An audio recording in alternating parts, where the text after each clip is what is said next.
Hi, my name is Omowaleola Adebayo, and I'm the Student Union President at the University of West of Scotland. And here with me is Dr. Yekemi Otaru, who is the Chancellor at the University of the West of Scotland. Thank you, Yekemi, for honoring our invites for the Black History Month at the University of the West of Scotland, celebrating and the title called Reclaiming Narratives. Thank you. So I have a few questions to ask you in regards to this interview today. Should I call it interview? Yeah, that's it. It's interview. Oh, it's a So how do you, conversation, isn't it? It's a conversation. yeah, okay, that's fine. Thanks so much for having me. I appreciate the invite and being included in this amazing series about Black History Month. Okay. Um, okay. So my first question, how do you define reclaiming narratives within the context of history and leadership about yourself or your community? Yeah, I mean, it's a really good theme this year, reclaiming narratives. And I think there are probably a couple of threads of conversation that we could have around it.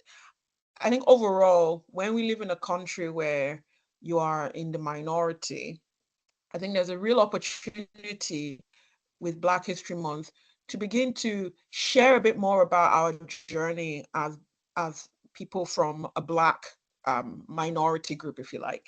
And so one of the things that always jumps to my mind was a piece of research I saw several years ago that said most people don't think of a Black person when they think of a leader. And also, people that do think of a Black person think of a Black man as a leader. They don't often think about a Black woman. So obviously, this is something that touched me specifically. And then there was also the discussion around, do you think of a woman when you think of a leader? And most people didn't think of a woman when they think of a leader. And the people that did think of a woman when they think of a leader thought about a white woman. So as a Black woman, very few people think of me when they think about a leader. And so when it comes to reclaiming narratives, it's around really showcasing the fact that we have so many Black leaders. In fact, the other day I was making a list of the Black leaders we have in Scotland. And you don't need to wait for somebody to tell you, oh, your job title is, team leader or business leader. If you are pioneering and speaking out on behalf of a cause, of a people, of an idea, of a way of life, you are a leader. Okay, so there's so many Black leaders compared to say 20 years ago when I moved to Scotland. Now I'm seeing young people, people who are working, people who are entrepreneurs that come from Black heritage doing amazing things. So reclaiming that narrative and making people understand our story, hear our story, and dispel any assumptions, stereotypes, anything that they think is right because maybe they've met one or two people where that was true, and making them know that each person is different and we all have our different stories. I think that's going to be really important going forward. In fact, just last week, I met someone who was open with me and said when they think of an entrepreneur, they do not think of a Black person.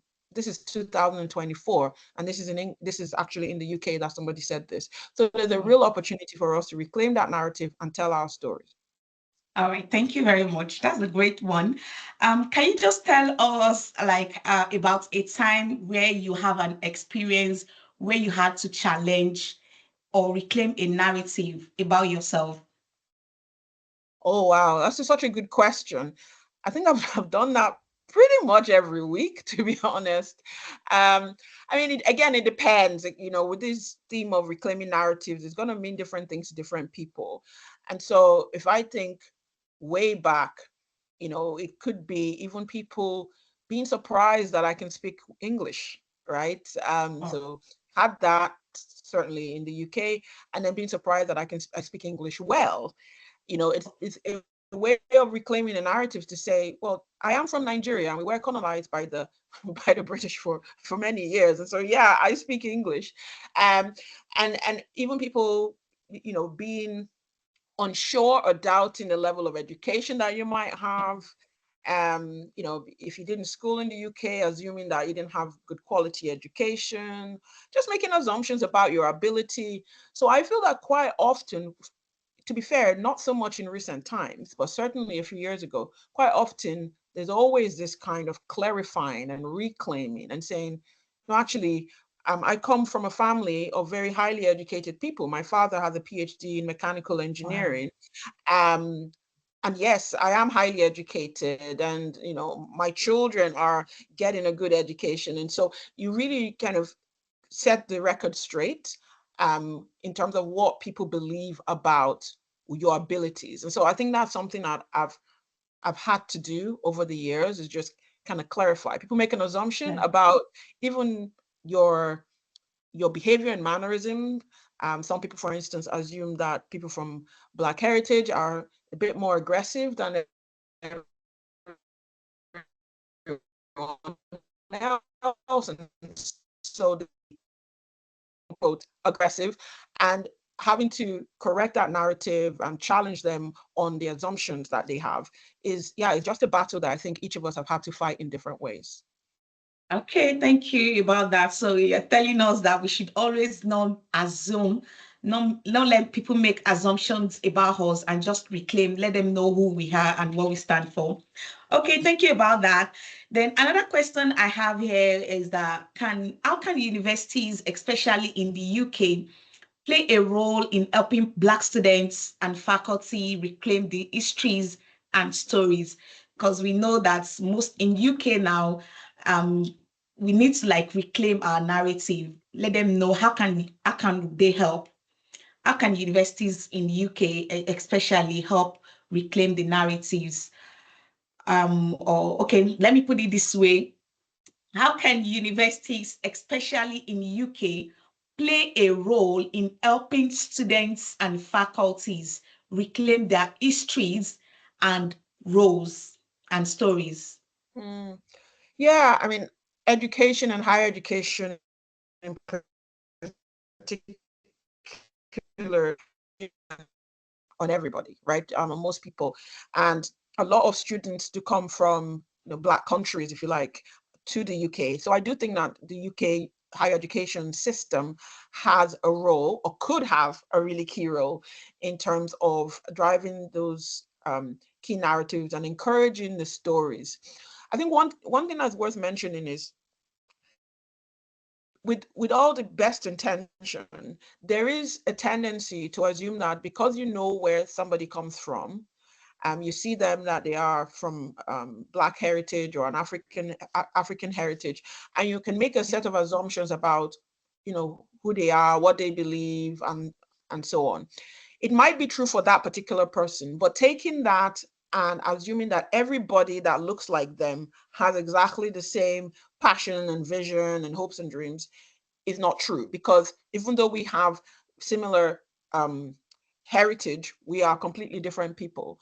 So I think the UK educational system could really play a role in encouraging people to share their stories, share their background, share their history, encourage them to know the ancestries, where the line that they've come, their forefathers, as it were, where that's come from, and encouraging that in different topics. I think many maybe art or social science subjects do some work around Black history. I've seen a few universities that do deep dive into Black history, and you can you learn about Martin Luther King and Nelson Mandela and all that. But I do think that is something more you can do out with those faculties to encourage a real understanding of where people come from and helping them appreciate their backgrounds. Because often, especially for students that come from outside the UK into the higher education system, they are leaving their families, they're leaving their home, and there's an opportunity to really help them keep in touch and help them share their stories, to be proud of their background, to be proud of their family and their heritage. And if they can't do that in a higher education system, then it makes you wonder where they can do that. And unfortunately, I don't think that the UK higher education system as a whole has given enough of a platform. I mean, some universities are doing better than others. UWS has such a high percentage of diverse students, and it's a really healthy environment for one to really explore their background, explore that diversity, learn about other cultures and working with other cultures. rather than making assumptions. It's such a good environment to ask in a safe place. If you're not sure, just ask. Don't go away with an assumption. Just ask. And I think that UWS in particular has created enough of a safe space for people to explore and be able to reclaim their narratives. Yeah, thank you for that. I think I would align with that. The fact that even in UWS, we celebrate the Black History Months where we tell people there are a lot of like seminars going on. I think it's a good one. So student knows that, oh, we Black history, we are honored and celebrated even in the history of the UK. And I think, well, for UWS, they're doing that. They did that in the years past. And that is why we are having this kind of interview again. It's just so we can celebrate the Blacks among us, because I used to tell people that this is our heritage, it is our culture. So we should be proud of it. Like I say, I'm proud to be a Nigerian. I'm proud to be a Black person. So thank you very much for that. Um, then again, I have another question with me. You've really, really been doing amazingly well, cutting my questions and breaking them into simpler way to understand. Then what advice would you give to young Black professionals about taking ownership of their narratives in industries where they may feel underrepresented? Mm. So, gosh, that's a good question, and takes me back to when I first came to Scotland, because that was basically me. Came to Scotland in my 20s. I was in the oil and gas industry. There were not a lot of Black women in the oil and gas industry. And so, I wish somebody had, really taken me under their wing, somebody from a similar background to me who could have said, here's how you reclaim your narrative. But I think looking back with hindsight, I think one of the key things is to have, at least one mentor, somebody that you can talk to and bounce ideas of, somebody who's also from a Black heritage background. I think that's important. Somebody you admire that's doing well in their industry. They don't necessarily have to be in that same industry, but they've somehow managed to gain credibility and influence in their industry. I think having a mentor around that is really good. It's something I did not have. And I think it's powerful because when you are a minority, you don't even need to be, Black. If you're in an environment where there are no other women, or people from your country or people that speak your language, it can be very isolating. And there's research that shows that when you see somebody like you doing great things and achieving their goals and accelerating, it amplifies your motivation, and it significantly increases the chances that you're going to achieve your own goals. So there's a bunch of research that you can see online with young people writing exams and then being shown other young people getting A's in their exams. And especially when they come from underrepresented backgrounds or, backgrounds where there's hardship. And then they see somebody from the same town, from the same street that they grew up, actually getting into university. Suddenly they feel that we're in the same town, from the same town, we grew up in the same area. So if this person can achieve this, I can also achieve it. So that's the first thing is, identifying a mentor with a similar background as you that has that kind of credibility, that's been working their way through. The second thing is to always work at building your long-term confidence. And that's something that I also didn't know at a younger age, is building your long-term confidence. Because when you start to build your confidence, the pride you have in your own heritage increases. You're comfortable introducing yourself with your own traditional name, and the number of people from ethnic minority backgrounds that feel that they have to change their name in some way or adopt a new name, it's actually really disheartening to see, but you can understand why they feel the need to do that, because they want to be accepted, they want to be better understood, and so they make all these changes. So it's actually no criticism to them. But if we are reclaiming our narrative, then we shouldn't be ashamed of what our name is, and be open to teaching people how to pronounce your name and share what your name means. it's something to be proud of. And for me, it's significant as I have children. I want them to be proud, right? So if they see that I'm not proud of my name and I've changed my name to something, so how are they going to be proud of their own name? So Yes. name is one area, because coming from an African background, we know that our names mean something, right? Our names are not just given to us randomly. No. Most people's name have as heavy with meaning. Meaning. Yeah. Meaning, and I've started really enjoying sharing that as well. So I think for young people, one, have that mentor. Two, build long-term confidence, because that will make you more confident in sharing your own background, and build your competence in whatever area it is. If you're a marketing person, develop yourself, get a degree or learn through courses, so that you begin to dispel any narrative that might have been there about maybe being lazy, or being known because you're in a certain ethnic group. There might be some kind of assumption around level of intelligence, and whether people are hardworking, and whether people can get into uni, and whether they can graduate. Build your long-term confidence by dispelling all those thinking that people have, by working hard. By when you're given that job, make sure you take that opportunity up. Make sure you don't let people down, and that you do what you say you're going to do. To do. But the more you do that, you're actually helping the generation coming behind you, because they are seeing that, oh, okay, so this person works hard, turns up for work in time, does what they say they're going to do, has sharpened their competence, and you're opening the way for the next person like you that also applies for a job. So yeah, the last person we had that had this background did a good job.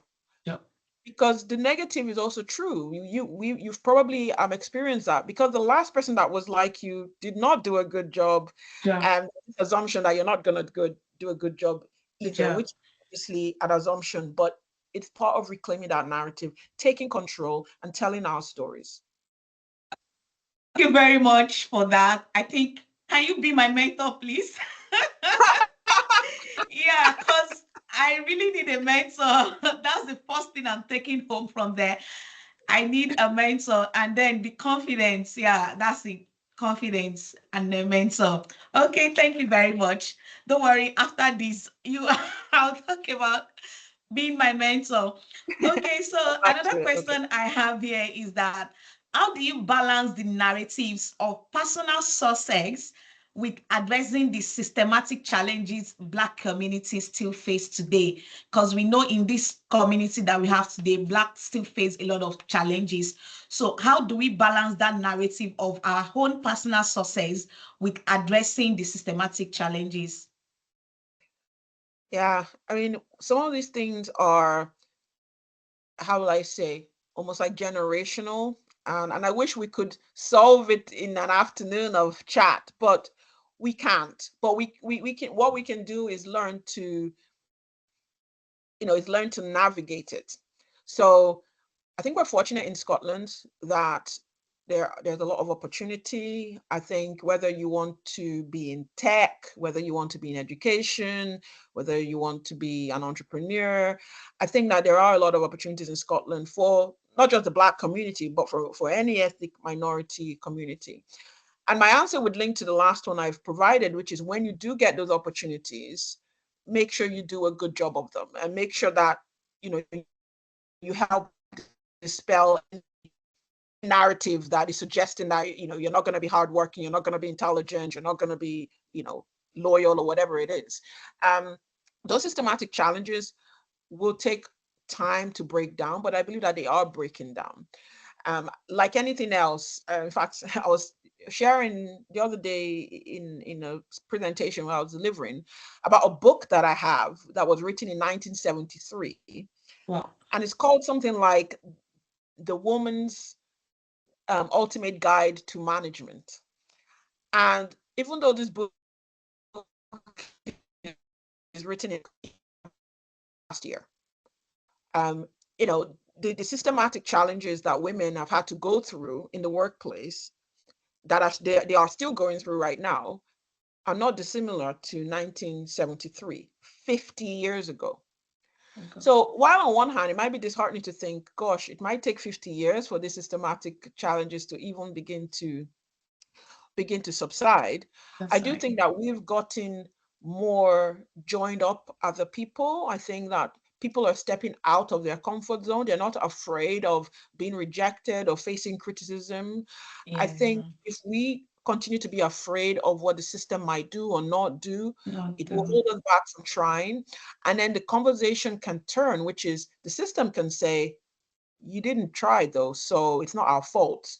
Oh, And I see this quite a lot in areas like applying for jobs, for instance. So if there's a job put out for, say, a CEO in an organization, how many women will apply for that role? How many women from ethnic minority backgrounds will apply for that role? And how many Black women will apply for that role?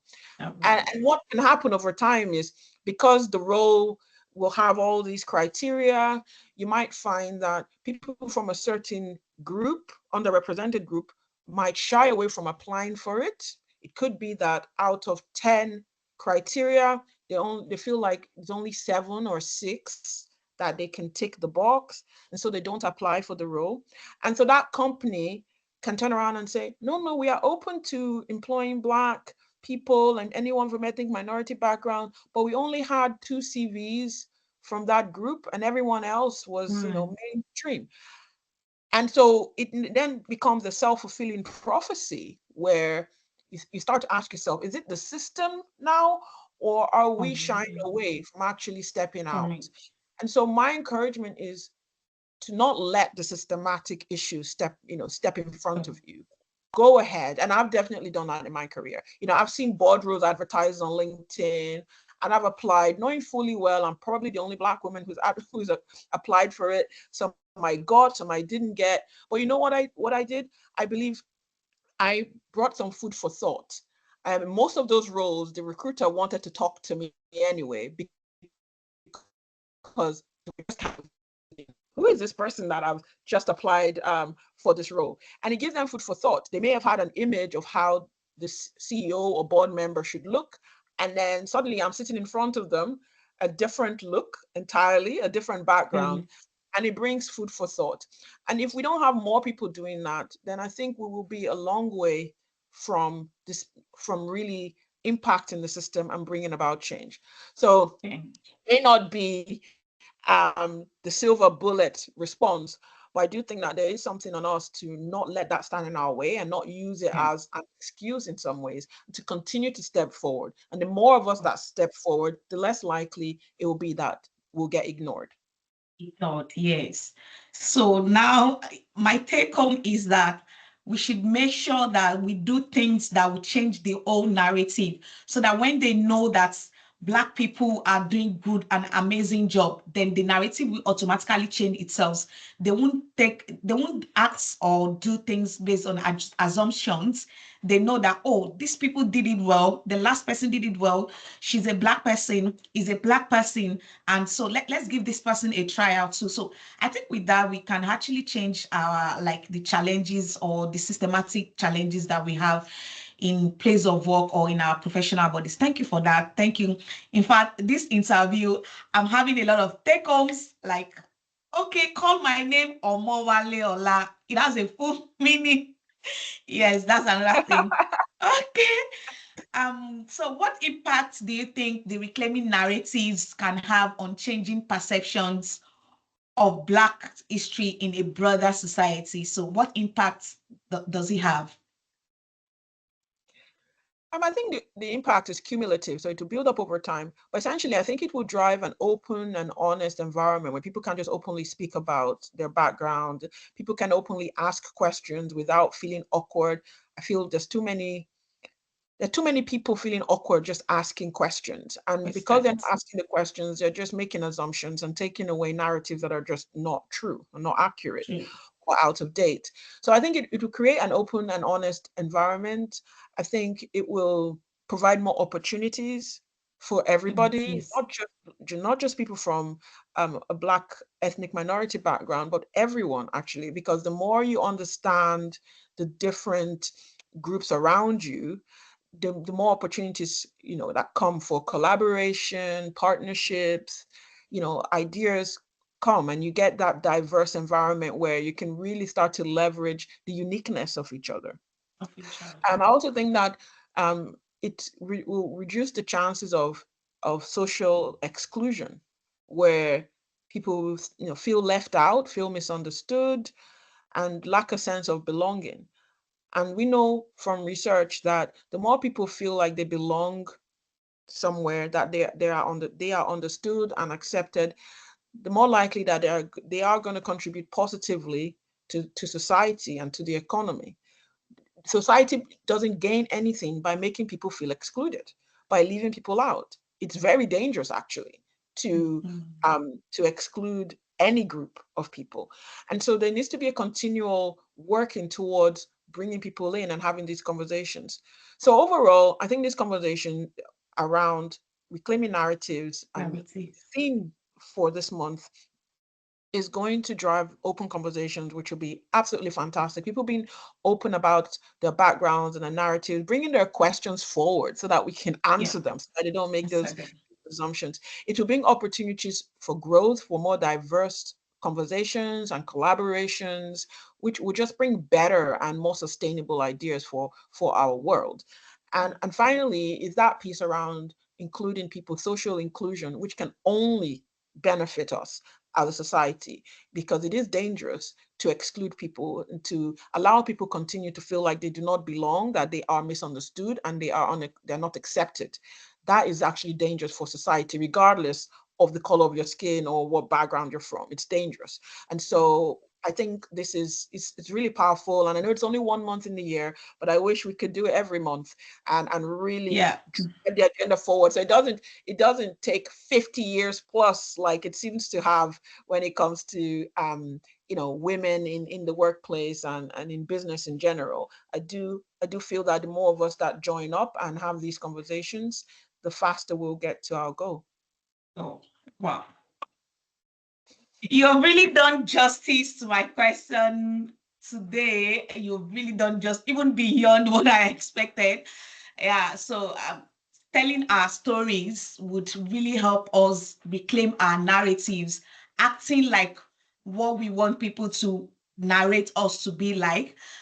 Having a mentor, it's a good thing. Being confident and telling stories so that they would know that, oh, this person, this is where it comes from, this is where she comes from, and all.